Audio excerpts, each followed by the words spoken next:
दोस्तों, हमारी कायनात में इतनी गैलेक्सीज हैं जितने हमारी जमीन पर रेत के जर्रे नहीं है।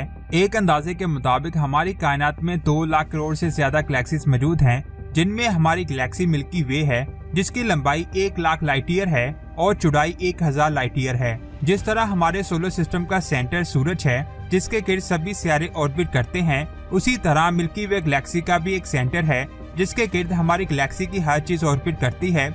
जिस तरह हमारी जमीन सूरज के हैबिटेबल जोन में आती है, उसी तरह हमारा सूरज भी मिल्की वे के सेंटर के हैबिटेबल जोन में आता है।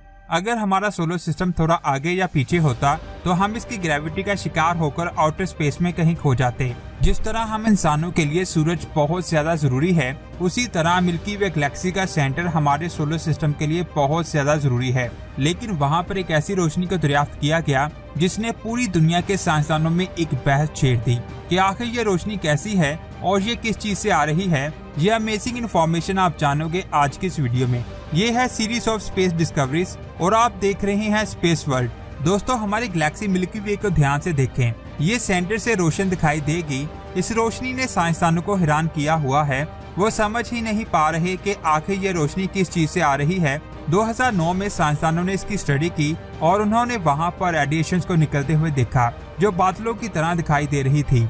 साइंसदानों को लगा कि शायद ये डार्क मैटर है जिससे ये रोशनी आ रही है, लेकिन उसी वक्त कुछ साइंसदानों ने इस पर एक थ्योरी पेश की। उनके मुताबिक ये रोशनी पुल्सार के बहुत बड़े ग्रुप से आ रही है जो मिल्की वे गैलेक्सी के सेंटर के करीब मौजूद है। जब किसी स्टार में सुपरनोवा होता है तो ये पुल्सार बनती है। अगर इन्हें टेलीस्कोप से देखा जाए तो ये पुल्सार बहुत धुंधली दिखाई देती हैं। अब इन दोनों थ्योरीज ने साइंस की दुनिया में बहस छेड़ दी। सभी साइंसदान सोच रहे थे कि आखिर ये रोशनी किस चीज से आ रही है। इसी रोशनी के बारे में जानने के लिए साइंसदानों ने फर्मी स्पेसक्राफ्ट को लॉन्च किया और इस स्पेसक्राफ्ट ने कई सालों तक इस रोशनी को स्टडी किया और हमें पता चला कि ये रोशनी बहुत ज्यादा दूरी तक फैली हुई है। ये दूरी इतनी ज्यादा है जिसकी पैमाइश साइंसदान आज भी नहीं कर पाए। उस स्पेसक्राफ्ट से हमें मजीद पता चला कि इस रोशनी की 2 वजूहात हो सकती हैं। Number 1, gamma raise. साइंसदान का कहना है कि हो सकता है ये रोशनी गैमा रेज से आ रही हो। जब 2 न्यूट्रॉन स्टार एक दूसरे से टकराते हैं तो बहुत जबरदस्त गैमा रेज निकलती हैं और मिल्की वे गैलेक्सी के सेंटर के करीब इतने ज्यादा न्यूट्रॉन स्टार मौजूद हो सकते हैं जो हर वक्त एक दूसरे से टकराते रहते हैं, जिनसे मुसलसल गैमा रेज निकलती हैं, जिसकी वजह से मिल्की वे गैलेक्सी का सेंटर रोशन है। दूसरी वजह है पुल्सार। जब किसी पुल्सार में एक सुपरनोवा होता है तब उससे भी बहुत तेज गैमा रेज निकलती हैं, लेकिन पुल्सार से निकलने वाली गैमा रेज के पार्टिकल्स मध्यम नहीं होते, बल्कि ये बहुत दूर तक फैलकर मुसलसल रोशन रहते हैं। हो सकता है कि ये रोशनी इन्हीं रेज की हो, लेकिन कई साइंसदानों ने इस थ्योरी को इग्नोर किया। उनका मानना है कि ये गैमा रेज किसी पुल्सार से नहीं बल्कि डार्क मैटर से आ रही हैं। इसी बात को जानने के लिए एक बार फिर से फर्मी स्पेसक्राफ्ट से गैलेक्टिक सेंटर की स्टडी की गई और पता चला कि ये गैमा रेज डार्क मैटर से नहीं बल्कि पुल्सार से ही पैदा होती हैं। लेकिन ये सब थ्योरीज हैं। अभी हमें नहीं पता कि आखिर हमारी गैलेक्सी के सेंटर से रोशनी किस चीज से आ रही है। हो सकता है कि ये गैमा रेज डार्क मैटर से ही आ रही हो, क्योंकि डार्क मैटर को देखा नहीं जा सकता, क्योंकि ये कायनात की ऐसी पुरअसरार चीज है जो हर जगह मौजूद तो है, लेकिन साइंसदानों ने आज तक इसे नहीं देखा। ये सेम वैसे ही काम करता है जैसे ग्रेविटी करती है। साइंसदानों का कहना है कि इससे पूरी कायनात स्टेबल है, सेम ऐसे ही जैसे ग्रेविटी की वजह से हमारी जमीन सूरज के गिर्द ऑर्बिट करती है। हर गैलेक्सी में गैस और डस्ट के बादल मौजूद होते हैं जिनसे स्टार्स बनते हैं और इन्हीं बादलों की वजह से हमारी गैलेक्सी स्टेबल रहती है। लेकिन साइंसदान का कहना है कि हमने कई ऐसी गैलेक्सीज देखी हैं जिनमें बादलों की मिक़दार गैलेक्सी के साइज के मुकाबले में बहुत कम है, लेकिन फिर भी वो गैलेक्सी स्टेबल हैं।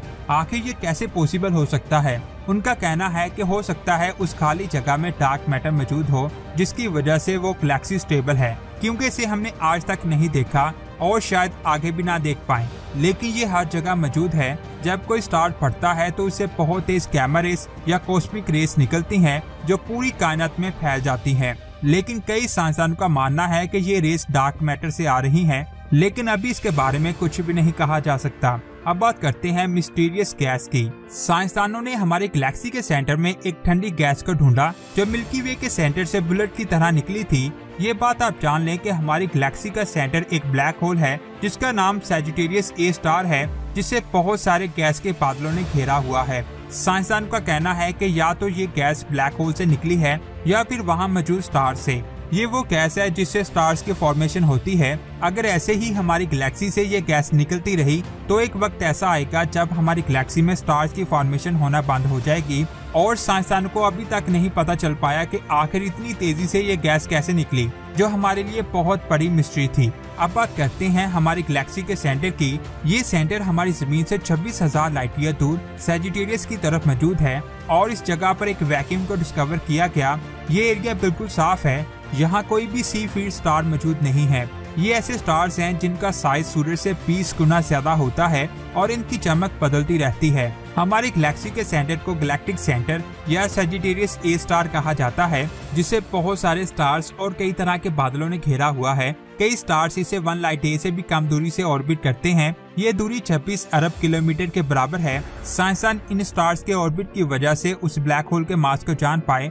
एक ब्लैक होल का मास जितना ज्यादा होगा उसके गिर्द स्टार्स उतनी ही तेजी से ऑर्बिट करेंगे और सैजिटेरियस से ब्लैक होल का मास ना इतना ज्यादा है और ना ये इतना एक्टिव है। लेकिन यूरोपियन स्पेस टेलीस्कोप से पता चला कि ये गैस के बादलों को निगल रहा है।